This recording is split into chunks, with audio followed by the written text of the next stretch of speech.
covering all your local high school football games with highlights and scores. Now, Football Friday, brought to you by Alabama Credit Union.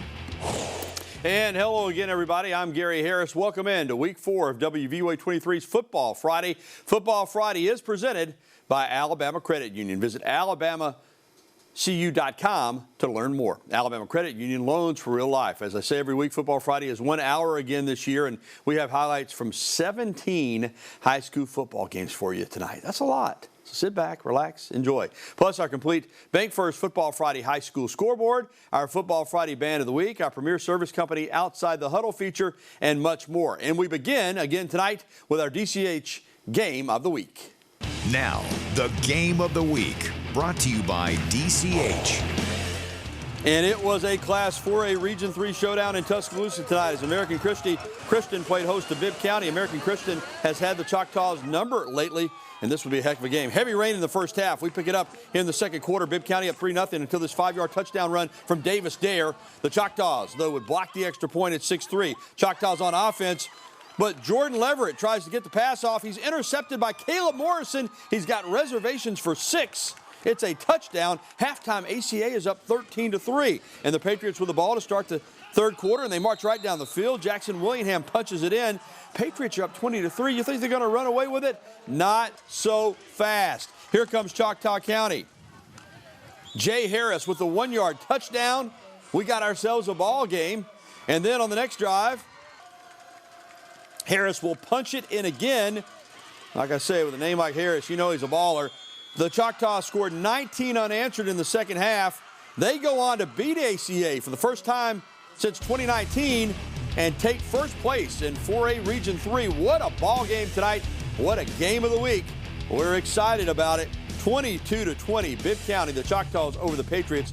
Hey, listen, those two teams are both really, really good. Let's keep it going. Class 6A Region 4.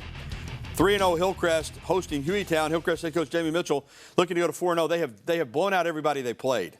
It would continue tonight. First game for the Patriots. Quarterback Bryson Kimbrough hands off to Jason Land, who crosses the goal line for the touchdown. Hillcrest, after a successful 2-point conversion, up 8-0.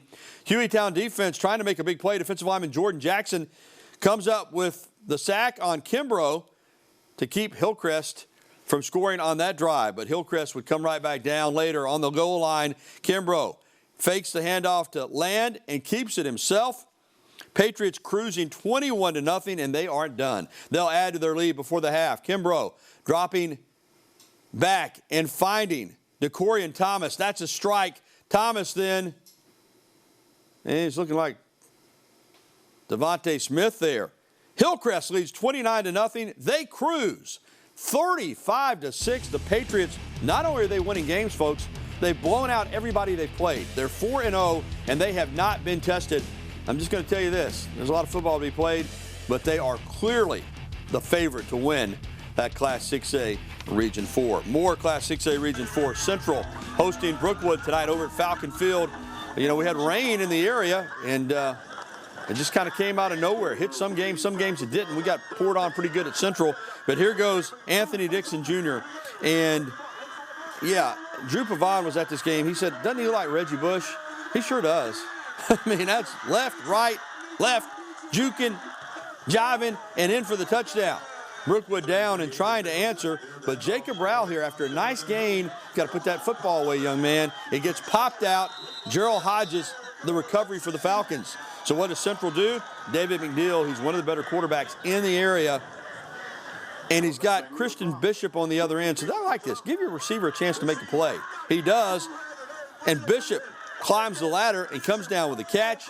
And Central tonight, they're good. They move to 3-1 as they knock off Brookwood 40-8.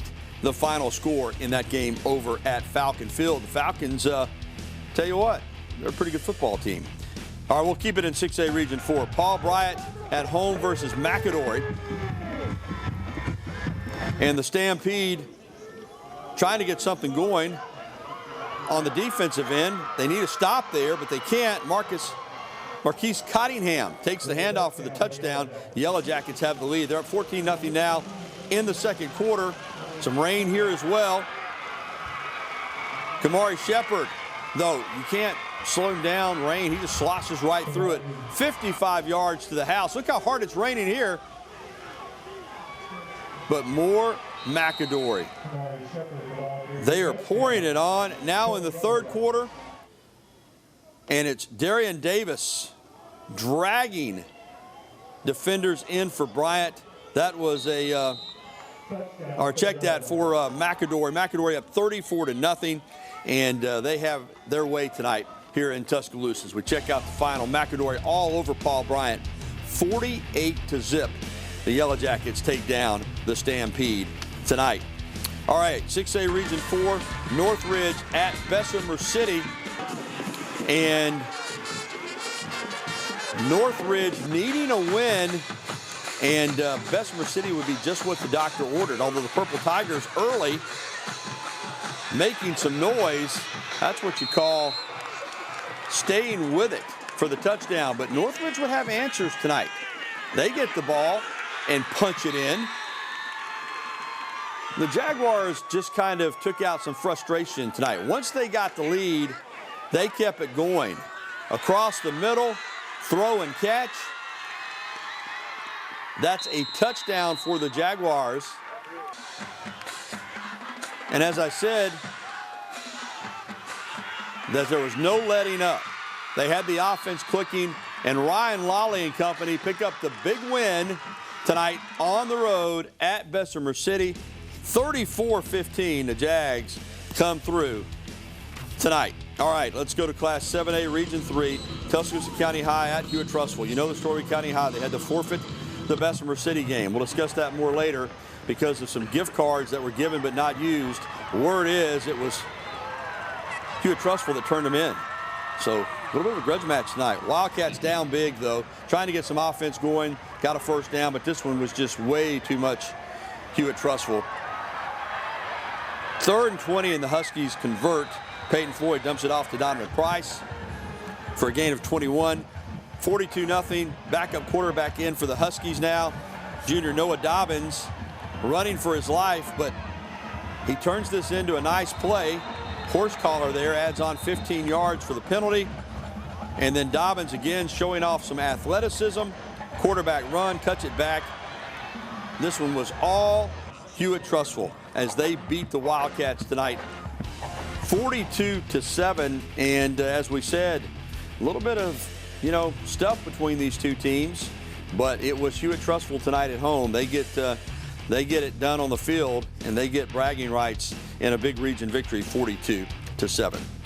All right, we've got 6 games down already, but still plenty more to do here on WVUA 23's Football Friday, including an apparent change at quarterback for the Alabama Crimson Tide. But up next, a trip to Gordo as the powerful Green Wave welcome to Midfield. The Patriots came to Gordo tonight in a Class 3A Region 5 opener. Highlights are on the way when we return to Football Friday here on WVUA 23.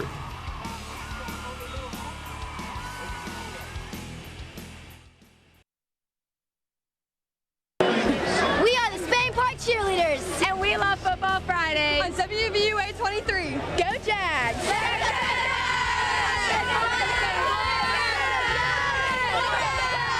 The Spain Park Cheerleaders welcome us back into Football Friday on WVUA 23. Football Friday is presented by Alabama Credit Union. Let's get right back to the action. 3A Region 5, Gordo hosting Midfield tonight.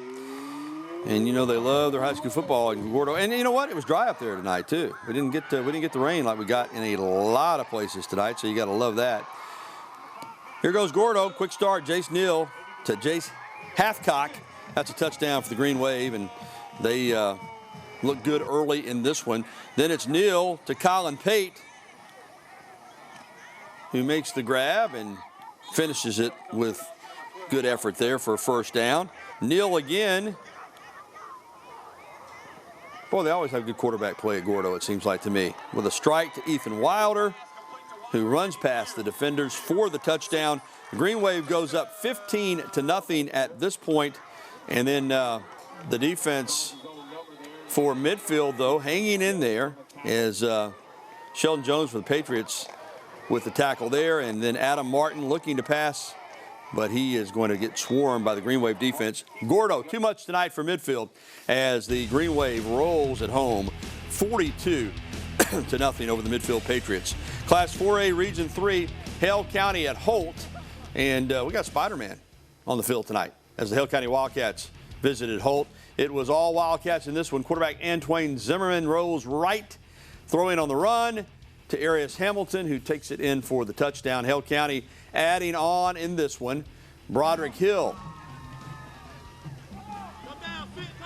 gets the edge and then comes right into your living room for a 25-yard gain. A few plays later, the Wildcats punch it into the end zone. Touchdown there by Devin Lewis. Holt trying to get something going. We know it's a rebuilding job for Brian Newton, head coach in his first year. They play hard, though. And that's a positive gain right there. And eventually, though, it would the drive would stall. And this is all Hale County tonight. As we check out the final in 4A Region 3, the Wildcats take down the Ironmen 41-0. Again, you know, it's been a dry spell for Holt, but I really think Coach Newton, if given time, is going to get that thing turned around. More 4A Region 3. Sipsey Valley traveling over to West Blocton. This was a heck of a football game tonight. Sipsey early in the first quarter. Carter Wren trying to get to the edge, but again, some sloppy fields tonight. Ball pops out, and West Blocton gets on it. Tigers take advantage. Nate Barron, inside run for the touchdown. It's 7-0 West Blocton. Second quarter now, West Blocton up 13-0, but here comes L.J. Cormier. Great presence there and patience, and he finds Clay Powell, who gets it into the red zone, and then Cormier with some space. He's an excellent athlete. Uses his legs as well as his arms. He gets it into the end zone. This one goes down to the wire. As we check out the final tonight, it is Sipsey Valley with a huge road win at West Blocton. Big, big win for the Bears tonight over the Tigers. I'd consider that one an upset. 28-27 the final score. Class 4A Region 5, Northside hosting Curry. And Northside able to stay dry as well tonight. I'm telling you, some of these places it was beautiful, some places it rained hard. Here's Northside. Ball gets popped up, but Camden Sumner is able to grab it and gain some positive yardage, first down. Then quarterback Jackson Rhodes for the Rams with a dime to Sumner. He's wide open. That helps too. 7-0. Rams go out on top. Curry, you got to play some defense. Curry then not finding much running room at all. Alex Snodgrass there with the big hit. J.D. Sickles, though, here finds Mathis, and Mathis is going to pick up a first down for the visitors. But Northside back with the ball, and it's number 36, Devin Guin, on the receiving end, and he just walks into the end zone. And it is all Northside tonight. They're celebrating up there in Samantha as the Rams roll over Curry. I mean, roll. 55-14 is the final score in that one. All right, Holy Spirit here in Tuscaloosa welcomed Marion County to town tonight. And Holy Spirit, the Saints come out with the flags, fired up and ready to go. And here's the opening kickoff, though, and boy, that's a way to take the excitement out of the home crowd, as that is a touchdown. Actually, that's Holy Spirit wearing the whites tonight. Wearing the home whites. And the Saints have the lead. Saints get a touchdown there. Now the Red Raiders wearing their red on the road. But look at that Holy Spirit defense. They threw me off there with the white jerseys at home. They're all over the place. But Marion County tonight would come back in this one in the rain. And as we check out the final, the visitors get the win. 30-20 is the final score. But Holy Spirit very competitive tonight at home here in Tuscaloosa. All right, still to come this evening, another installment of our Abby Award-winning Outside the Huddle feature. But first, more Football Friday high school highlights, including Class 7A powerhouse Thompson traveling over to Hoover to play Spain Park tonight. We'll be right back with the highlights after this. Hi, we're the Brookwood High School cheerleaders, and you're watching Football WVUA 23.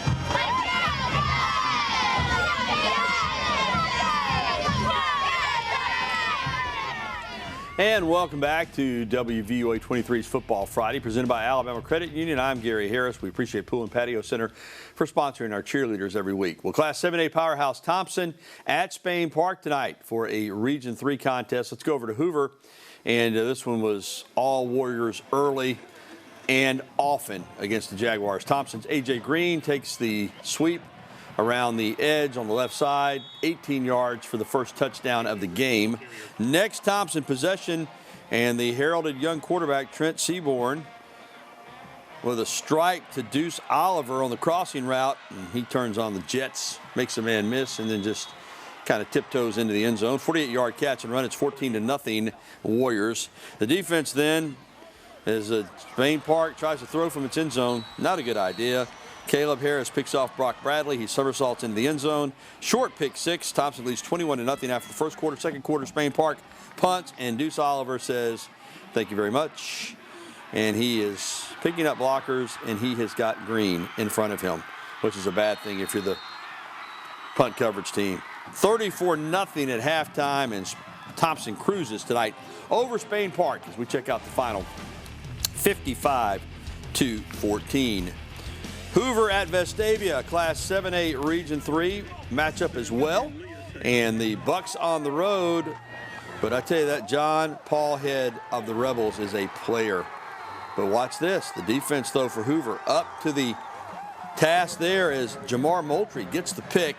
Second quarter, though, Rebs at 3-0, and Head, well, if he is throwing picks, he'll use his legs. He gets into the end zone, 10-0 Rebels with the early lead. Later in the second, it's Head again for Vestavia. That's the touchdown. And the Rebels led 20-0 at the half, and Vestavia Hills gets the victory tonight easily over Hoover. So the Bucs are struggling a little bit this year. 26-7, the Rebels tonight take down Hoover. Clay-Chalkville hosting Pinson Valley. And let me tell you this about Clay-Chalkville. They've got a lot of athletes on that team because Pinson always has athletes. And here's Pinson facing the 3rd and 10. Kewan Posey trying to pick up the first, but D'Angelo Barber meets him. Indians are forced to punt. And that means that when Clay-Chalkville's got the ball, like I said, they turn those athletes loose. Junior tailback Aaron Osley explodes, 56 yards. Cougars go up 7-0. Later in the first quarter, the Indians trying to punt on 4th and 9, but when you're an underdog on the road, you need to find a way to steal positions. That's a fake, and it works to perfection. Posey takes it down to the 28-yard line. Great job by Pinson. And from there on 4th and 8, they try their luck again. And Derico Freeman makes the catch, but he comes up short of the sticks. It's a turnover on downs. Cougars take over. And Clay-Chalkville, as we go to the scoreboard, able to take advantage, and they win it big tonight. Let's check out that final 41-0 as Pinson Valley, after a run of incredible football, they're not as strong this year, and Clay-Chalkville looks really good. All right, right here in Tuscaloosa, 8-man Alabama Christian Association football. North River Christian hosting Lighthouse. Lighthouse up big at the half, but Jalen Alexander for the Chargers of North River here on the kickoff with a nice return. And I'll tell you this, Joshua Harris then finds Matthew Johnson, who goes up and gets it. He's tall. Jump ball, he wins it. That's the first touchdown of the game for the home team. Lighthouse, though, would come back. Cutter Waniger plows through the line for a first down. And then it's Cullen White putting the head down and getting it into the end zone. And Lighthouse wins it tonight here in Tuscaloosa over North River Christian, 52-15 in 8-man football. All right, Thursday night action. We had Fairfield up at Jasper, the My68 game of the week, 7-0 Fairfield in the second. But here goes Micah Pledger, the young running back. He gone, 64 yards. Point after touchdown that was blocked. It's still 7-6 Fairfield. 7-6 late now in the second quarter. And Fairfield, the Tigers on the move. Jamaria Hamilton, this is a beautiful throw and catch to Denzel Lambert for the touchdown. The PAT was good, and the Tigers on top 14-6, but the Vikings weren't done. They drive it down, and literally right before halftime, it's Pledger again, punching it in. Try for two, no good, 14-12 at the half, but Fairfield goes on to win it. Tigers take down the Vikings last night, 34-26 the final. Some more Thursday night action here in Tuscaloosa, another Alabama Christian Association 8-man game. Tuscaloosa Christian hosting Russell Christian out of Meridian, Mississippi. Second quarter, after a block punt sets up TCS in good field position. In Russell territory, the Warriors' Luke Jones finds Alex Anglin in the back corner of the end zone. 16-8, TCS on top. And then the Tuscaloosa Christian defense swarming as they sack the quarterback, Aiden Burns. 16-8, third quarter. It's Jaden Yeager for the Warriors with a nice run, but the ball is going to pop out, and it's recovered by Russell Christian. And Russell Christian is going to take advantage as Aiden Burns, the fake and the 6-yard touchdown run. This was a heck of a football game, but Tuscaloosa Christian on Thursday night gets the win over Russell Christian out of Meridian, Mississippi, 22-14 the final. All right, that's going to do it for our high school highlights, but if you haven't seen your favorite team yet, don't despair, because up next, our complete Bank First Football Friday scoreboard. Football Friday scoreboard straight ahead when we return to West Alabama's High School Highlights show, Football Friday on WVUA 23.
Great job by Brookwood High School's marching band, our Football Friday Band of the Week. Welcome back here on WVUA 23. It's time now to check in on other scores from across Alabama. So let's turn our attention to the Bank First scoreboard. Bank First putting customers first. Let's check them out. All right, here we go. Tuscaloosa Academy on the road down in Utah against Greene County. All Warriors are all Knights in this one.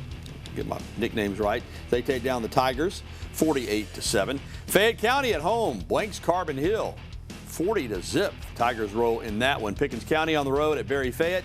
No problem for the Tornadoes as they blow Berry away 44-7. South Lamar wins at Hubbardville 42-6.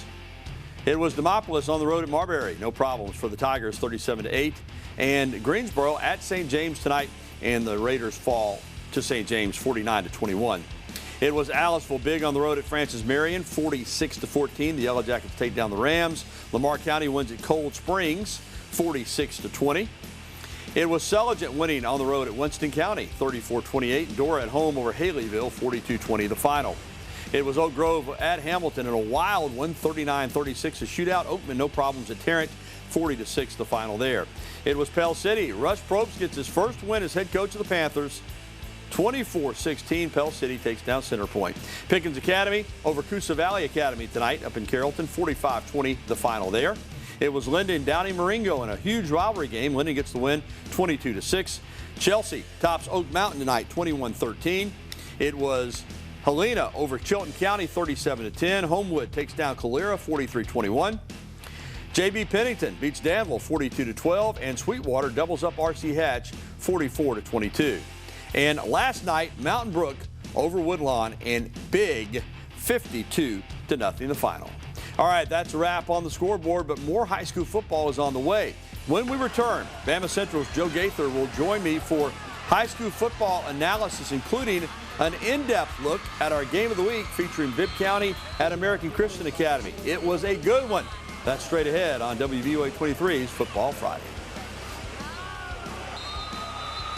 And you're watching Football Friday on WVUA 23. Logan.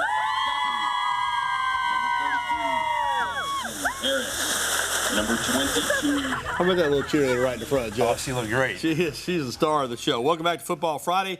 I'm Gary Harris, joined now by Joe Gaither from Bama Central to analyze our DCH Game of the Week, Bibb County at ACA. I keep sending you on these Game of the Weeks, and man, you keep we're 4 for 4. Absolutely, 4 games in a row, a second straight week with a great comeback. Bibb County 19 second-half points in a row to win 22-20. Yeah, you were there. I mean, how did they do it? I mean, it looks like ACA is going to win another one and extend their winning streak over the Choctaws. They're in complete command, 20-3. What happened? Well, special teams, they came out after the 20-3. They had a great kickoff return, ran the ball right down to the 1, and Jay Harris punched it in for his first touchdown. And then ACA muffed a punt, setting Bibb County up right back down on the goal line. Jay Harris again for his second touchdown, and they were able to punch it in with good play for the third touchdown. So unlike ACA to lose a lead like that at home. Listen, there's football to be played, but let's just go ahead and say it like it is. This gives Bibb County the inside track to the region championship. The winner of this game was going to be the favorite. So now with Bibb County getting the win here in Tuscaloosa, it's their region championship to lose. Oh, absolutely. It's their first win over ACA since 2019, and really with the state of the region, these two are the best squads in the region, and it looks like the Choctaws are in the driver's seat from here on out. They're partying in Centerville right now. 100%. I imagine the convoy back to Bibb County was pretty impressive because it is a huge win, not only for the region, play, but like you said, to snap that losing streak against ACA. So Matt Gohagan and company, they get it done tonight. It was really, really impressive. I thought if ACA was able to come out and score right off the bat in the second half, that it would pretty much be over. They did score, but no, Bibb County really responded and played with great character in the second half. All right, Joe, let's discuss the Tuscaloosa County High situation. I talked to Coach Weingarten last night. He was very disappointed. He said, we had no idea. If you're not familiar with the story, following the Central game, a local restaurant gave out some gift cards to the outstanding performers in that game. They were never even used, but a couple of those guys played in the next game, which was Bessemer City. They were turned in, we believe, by Hewitt-Trussville, the team that beat County High tonight. And the AHSAA ruled that the Bessemer City game had to be forfeited because County High played ineligible players. It just seems almost... The rules are the rules. I get it. I will say this, that the Tuscaloosa County school system has petitioned to have that forfeit removed. Do you think there's any chance that'll happen? Oh, I sure hope so. But with the AHSAA, I believe it probably won't be overturned. Just unfortunate, Gary. You or I could give out some gift cards for good play, but it can't be given by the coaching staff. In this age of NIL, it seems very unfortunate for County High. Yeah, what's disappointing is this happens all over the state. Gift cards are given out for outstanding play. And in this case, as I said, County High, they were just like courtesy cards. They didn't even get used. But again, what the AHSA would say, I talked to Ron Ingram last night, the communications director. He said, I can't really tell you anything other than a rule was broken. You have to talk to the head coach. That's what I did. It's disappointing. And then a disappointing performance tonight for County High on the road as they got handled by Hewitt-Trussville. Unbelievable. You thought that maybe they would come out with a little more fire since Hewitt-Trussville turned them in. It just wasn't to be. They're still battling uphill in that Class 7A region. Tough. Catch Joe at BamaCentral.com for Alabama coverage and every Friday night right here on Football Friday. Thank you, Joe. Thank you, Gary. All right, coming up, our award-winning Outside the Huddle feature. That's when Football Friday continues. You stay with us. And welcome back to WVUA 23's Football Friday. I'm Gary Harris. It's time now for Outside the Huddle, presented by Premier Service Company. Premier Service Company, the power to keep you cool. Well, tonight, the story of the Gordo High School principal who understands the power of branding. Here's Football Friday, Stu McCann. I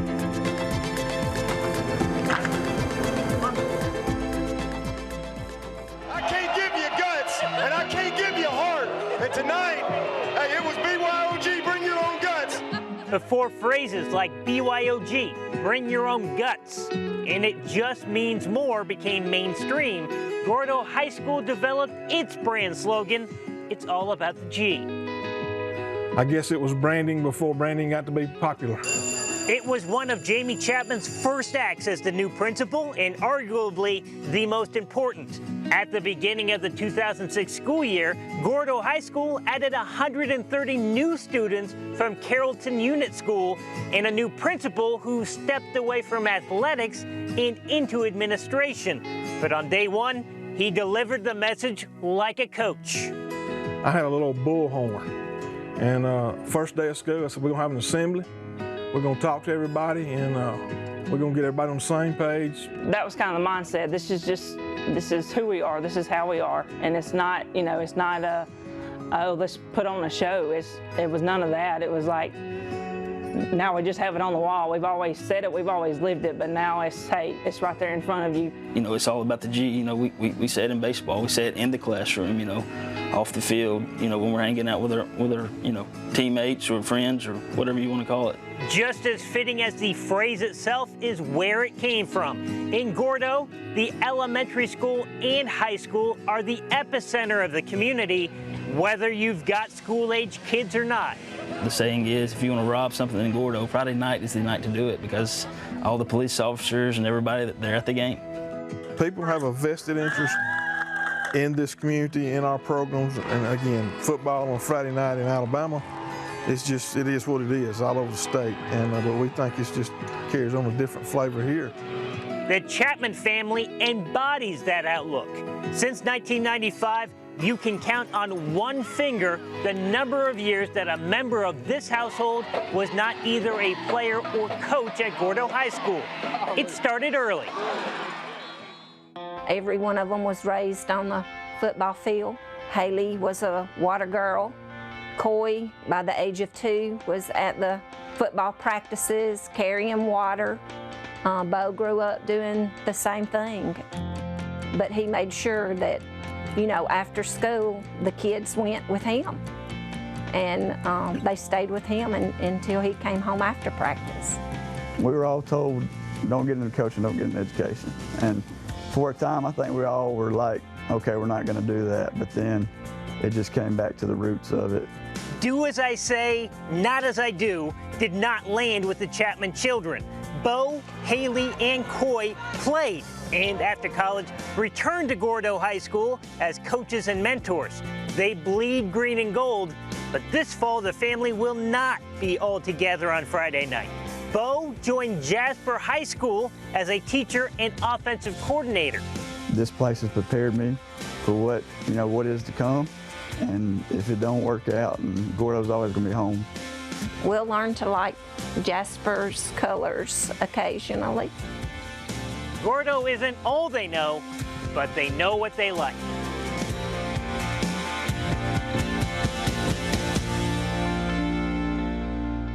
Of Outside the Huddle. Well, coming up, as Alabama prepares for its first road game of the season against South Florida and Tampa, Drew Pavon goes behind enemy lines with USF.com senior writer Joey Johnson. And our Recruiting Tale segment with Tiger Insider's Rodney Orr takes a look at the business of college recruiting coverage and how it got started back in the 1970s. That's coming up.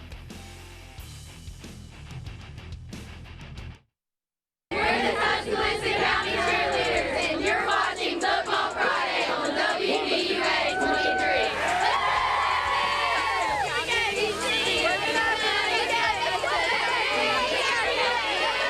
Welcome back. I'm Gary Harris. The recruiting coverage industry has exploded in the last 20 years. I can't even keep up with all the sites, but it wasn't always that way. In fact, in tonight's Recruiting Tales, Tiger Insider's Rodney Orr explains how this multi-million-dollar industry had a modest beginning close to 50 years ago.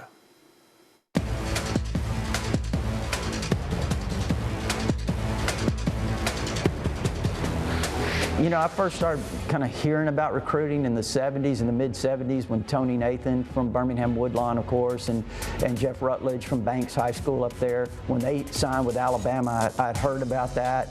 You know, eventually started hearing more and more about recruiting. Then all of a sudden, you start finding recruiting magazines back in the day. A guy named Joe Terranova published a handbook from Dearborn, Michigan, where he rated all the players around the country, and he rated all the recruiting classes. And this is in 1978. I ordered the handbook that he produced, and I knew right then, I said, hey, I'm obsessed with this stuff. I want to keep up with this in a closer fashion. So I start calling him at home. I'd call him and pick his brain. And I was 17, 18 years old at the time. I decided, you know, one day I want to have a service. I want to have something like this that provides information on recruiting. And eventually I came up with the idea. I said, look, you know, there's people that cover national recruiting, there's people that cover SEC recruiting, but really there's no one that specializes in covering the University of Alabama recruiting, just specifically Alabama. That was the niche. That was the niche. That's why I could start a business in Corpus Christi, Texas, 850 miles away from Tuscaloosa, because no one else was doing it. And I could reach out to these people on the internet, and we were the first ones. Tighter Insider was the first internet site that provided that kind of information and became a premium website. Of course, now look, shortly thereafter, you had all these networks start emerging. If I would have been a year later, probably wouldn't have made it. Probably wouldn't have been here 27 years later. But timing is everything, and that's really how we were able to survive. Well, the number 10 Alabama Crimson Tide travels to Tampa to play South Florida tomorrow at Raymond James Stadium, 2:30 Central on ABC. Football Friday's Drew Pavon goes behind enemy lines with USF.com senior writer Joey Johnson. To pick up the first down. The Crimson Tide are on the road for the first time this season following their loss to Texas and Tuscaloosa last week, but the season moves on for the Tide as they will travel down to Tampa Bay to take on the USF Bulls. And while South Florida senior writer Joey Johnson says USF will prepare the same like they're facing any opponent, as long as the players can keep their mind right, they can have their desired outcome. They can't dictate the final score, but they can control the process. So they're trying to prepare for each game the same each week. So in theory, according to Coach Golish, they would prepare for FAMU the same way they would prepare for Alabama. For kids, that's going to be difficult because the external factor, the excitement, the sellout crowd, all of that, the key will be to keep the USF players, keep their emotions in check. On Saturday, if South Florida's offense looks familiar to Tide fans, it should be. First-year head coach Alex Golish spent the past 2 seasons as the offensive coordinator at Tennessee. Yes, the same offense that scored 52 points and picked up a win against the Tide last year in Knoxville. There's some subtle advantages to having played and beaten Alabama. You can get your answers more quickly by being familiar with what Alabama does. Now, you got to do it on the field, of course, but we're talking about Tennessee personnel against Alabama personnel, and now it's USF personnel, which they've upgraded the roster considerably. But again, this is not SEC level type team. Golish knows what it's like to beat Alabama. Not many people know that sensation, and he does. He'd like to think there could be some intangibles because of that.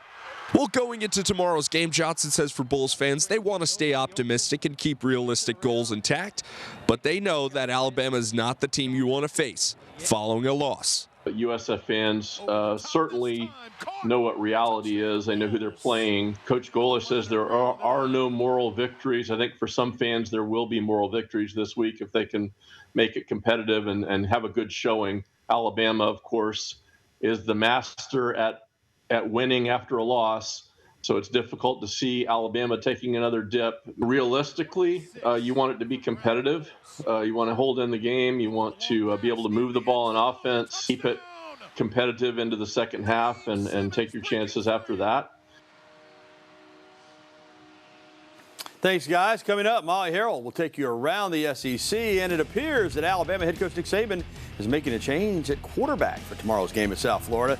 All that and more still to come here on Football Friday.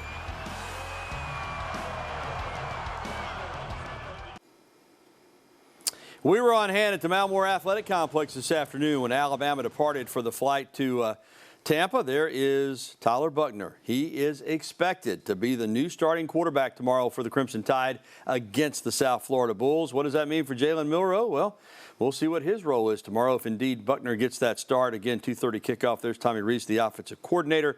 2:30 kickoff Central Time on ABC tomorrow for the TV coverage.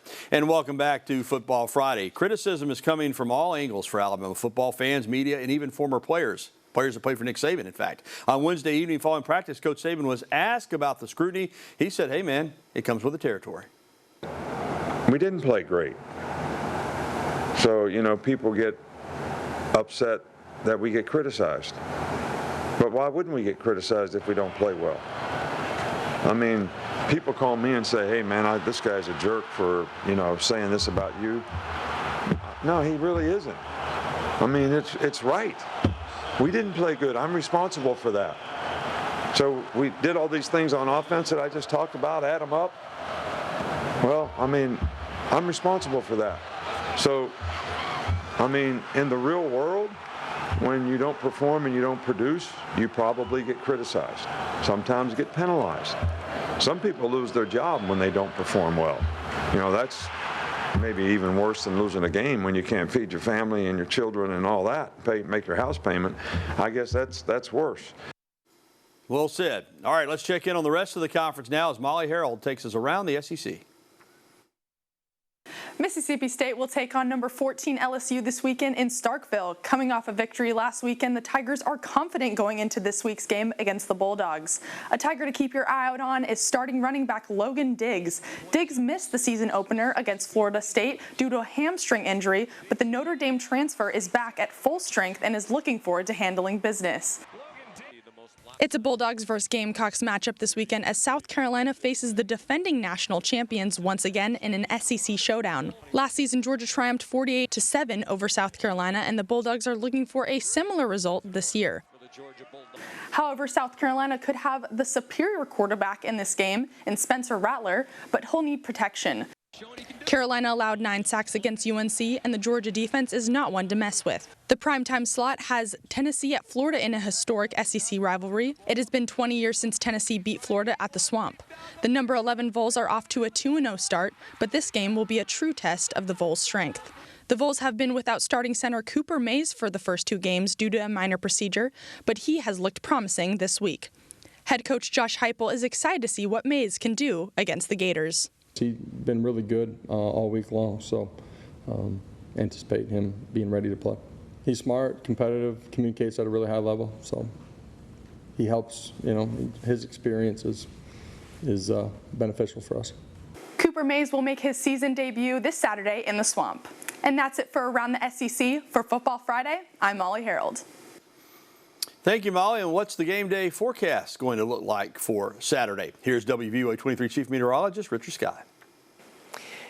And those local high school football games are ramping up across the region. Let's talk about college football. First off, the Bama game.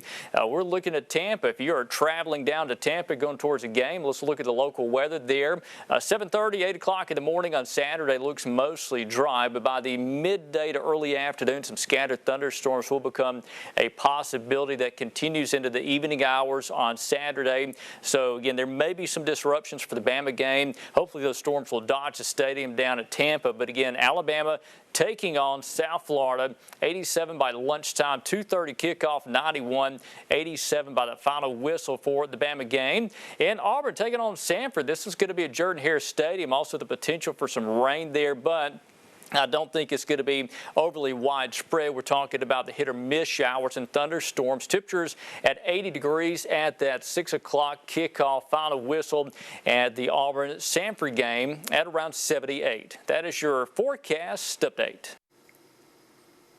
Thanks, Richard. And before we close it out, I want to thank our sponsors. Presenting sponsor, Alabama Credit Union, Game of the Week, DCH, Scoreboard Bank First, Cheerleaders of the Week, Pool and Patio, and Outside the Huddle, Premier Service Company. All right, that's going to wrap it up for this edition of Football Friday. A reminder to follow me on Twitter, Gary Harris_WVUA, and on Facebook, Gary Harris WVUA. You can find me there as well. And remember to check out our website for great sports coverage, news coverage, and weather coverage, WVUA23.com. For everybody here at Football Friday, thanks for watching. Have a great night.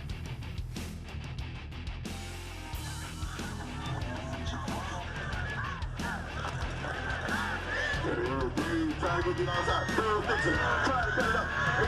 Move, face move. Ready to go. Ready to go. Ready to go. Ready to go. Ready to go.